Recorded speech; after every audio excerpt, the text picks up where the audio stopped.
শোনা যাচ্ছে আর কিছুদিনের মধ্যে বিজেপি সরকার ইউসিসি বিল আনতে চলেছে। এই ইউসিসি নিয়ে আপনাদের কি প্রতিক্রিয়া, আপনারা কি মনে করছেন? দেখুন, যেভাবে রেড রোডে নামাজ বন্ধ করে ওটা ব্রিগেড প্যারেড গ্রাউন্ডে করে দেওয়া হলো, বিষয়টা তাতে খারাপ হয়েছে কি ভালো হয়েছে সেটা বিচার্য বিষয়। কিন্তু একটা বিষয় পরিষ্কার, যে এই সরকার ক্ষমতায় আসার পর থেকে সংখ্যালঘুদের একটা বার্তা দেওয়ার সবসময় চেষ্টা করে যে তোমরা সাবধানে থাকো। ইউসিসির অনেকগুলো ধাপ আছে, সেগুলো সাংবিধানিক যারা এক্সপার্ট আছে তাদের সঙ্গে আলোচনা করে সরকারের সিদ্ধান্ত নেওয়া উচিত। ইউসিসির অনেকগুলো ধাপ আছে, অনেকগুলো পরিধান আছে, অনেকগুলো যৌক্তিকতা আছে, সেগুলো সরকারের উচিত। ইসলামিক স্কলার যারা আছেন, যারা শরীয়ত আইনের বিশেষজ্ঞ আছেন, সাংবিধানিক প্রধান আছেন, প্রত্যেকের তাদের সঙ্গে আলোচনা করে এটা সিদ্ধান্ত নেওয়া উচিত যে এটা ঠিক হলো না ভুল হলো।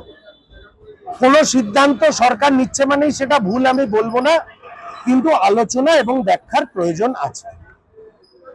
অধিবেশনে দেখা যাচ্ছে দুই তৃণমূল শিবিরের মধ্যে দ্বন্দ্ব, অর্থাৎ বিরোধীকে তাদের ভুল ধরিয়ে দেওয়ার বদলে একে অপরকে কটাক্ষ করছে। সম্প্রতি তারাতলা যে দুর্ঘটনা ঘটেছে, সেখানে যে বিল্ডিং প্ল্যানিং এর যে নকশা ছিল সেটা ত্রুটিযুক্ত ছিল এবং সেখানে ফিরহাদ হাকিমের সই দেখানো মানে আসছে। দীর্ঘদিন ধরে বিগত রাজ্য সরকার পয়সার বিনিময়ে এই ধরনের ইলিগাল কনস্ট্রাকশন কে মদত দিয়েছে, সেটা ডোমেস্টিক হোক বা কমার্শিয়াল হোক।